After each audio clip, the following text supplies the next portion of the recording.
नमस्कार दोस्तों, आज हम देखेंगे इतिहास विषय से पाषाण काल।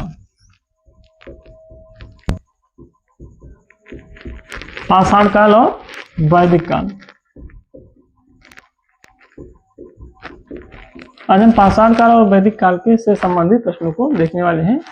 पहला प्रश्न है, भारत में पशुपालन एवं कृषि के प्राचीनतम साक्ष्य कहाँ से प्राप्त हुए थे? तो भारत में सबसे पहले कृषि एवं पशुपालन के साक्ष्य मेहरगढ़ पाकिस्तान से प्राप्त हुए थे। अगला प्रश्न है, किसको कैलकोलिथिक युग के नाम से भी जाना जाता है? तो ताम्र पाषाण काल को कैलकोलिथिक नाम से भी जाना जाता है। अगला प्रश्न है, प्रथम मानव जीवाश्म भारत में किस नदी घाटी से प्राप्त हुए थे? तो भारत में सबसे पहले मानव जीवाश्म नर्मदा घाटी में अवस्थित हथनौरा, जो मध्य प्रदेश में एक सीहोर है स्थान, वहां से प्राप्त हुए थे। अगला प्रश्न है, भीमबेटका किस राज्य में स्थित है? तो भीमबेटका मध्य प्रदेश राज्य में स्थित है।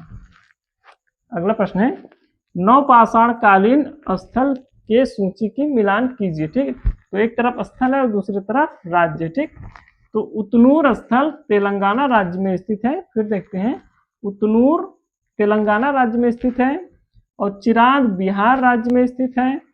गुफकराल कश्मीर राज्य में स्थित है और पाइमपल्ली तमिलनाडु राज्य में स्थित है।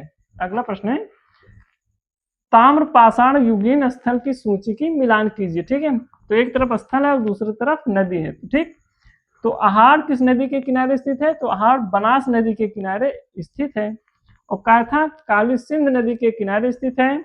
स्वालदा ताप्ती नदी के किनारे स्थित है और मालवा नर्मदा नदी के किनारे स्थित है। दोस्तों अगला प्रश्न है,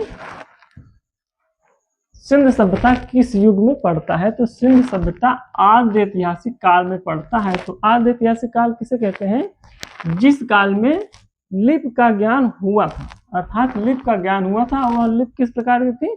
चित्राक्षर लिपि थी और चित्राक्षर लिपि को पढ़ा नहीं जा सका, इसलिए इसे आद्य ऐतिहासिक काल के नाम से जाना जाता है। अगला प्रश्न है, सिंधु घाटी सभ्यता की सबसे महत्वपूर्ण विशेषता क्या थी? तो सिंधु घाटी सभ्यता की सबसे महत्वपूर्ण विशेषता यह थी कि नगर नियोजन सबसे उच्च कोटि का था और सिंधु घाटी सभ्यता एक नागरिक सभ्यता थी और इसमें मोहनजोदाड़ो में विशाल स्नानागार, अन्नागार और पक्की हुई ईंट के साक्ष्य मिले थे। अगला प्रश्न है, किस शहर को मिनी हड़प्पा के नाम से जाना जाता है? तो लोथल को मिनी हड़प्पा के नाम से जाना जाता है। यह हड़प्पा कालीन सबसे दक्षिणी शहर था जो गुजरात राज्य में स्थित है। अगला प्रश्न है, कौन सा स्थल या कौन सा हड़प्पा स्थल एक बंदरगाह था? तो लोथल हड़प्पा कालीन एक बंदरगाह था जो गुजरात के अहमदनगर जिले में भोगवा नदी के किनारे स्थित है और यहाँ से गोदीवाड़ा के साक्ष्य भी प्राप्त हुए। गोदीवाड़ा अर्थात एक नाव, जो मालवाहक नाव होते हैं, उसके साक्ष्य मिले थे। अगला प्रश्न है, किस हड़प्पाकालीन स्थल से टेराकोटा का हल प्राप्त हुआ? टेराकोटा का अर्थ क्या होता है? मिट्टी का बना हुआ खिलौना।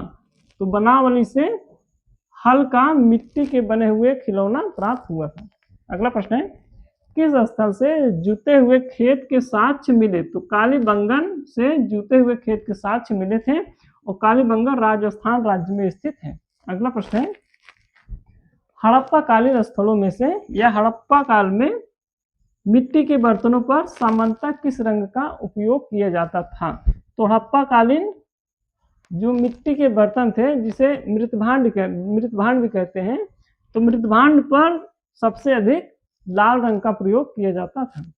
दोस्तों अगला प्रश्न है, प्रारंभिक वैदिक काल के दौरान कौन सा शहर प्राचीनतम मगध साम्राज्य की राजधानी के रूप में कार्य करता था? तो मगध की राजधानी के रूप में कार्य करता था वह था राजगृह, जिसके पहले सबसे राजा हुए थे बृहद्रथ। अगला प्रश्न है, ऋग्वेद का कौन सा मंडल पूर्णतः सोम को समर्पित है? तो 9वां मंडल पूर्णतः सोम को समर्पित है। तो सोम आप लोग जानते होंगे क्या होता है? सोम, जिसको पीने के बाद आगे देखते हैं, ऋग्वेद में कुल 10 मंडल हैं, जिसमें 10वां मंडल में चारों वर्णों की उत्पत्ति का उल्लेख हमें मिलता है। अगला प्रश्न है, भारतीय उपमहाद्वीप में लोहे का प्रयोग सबसे पहले कब शुरू हुआ था? तो लगभग 1000 ईसा पूर्व से। इसके विषय में विद्वानों में कई मतभेद हैं।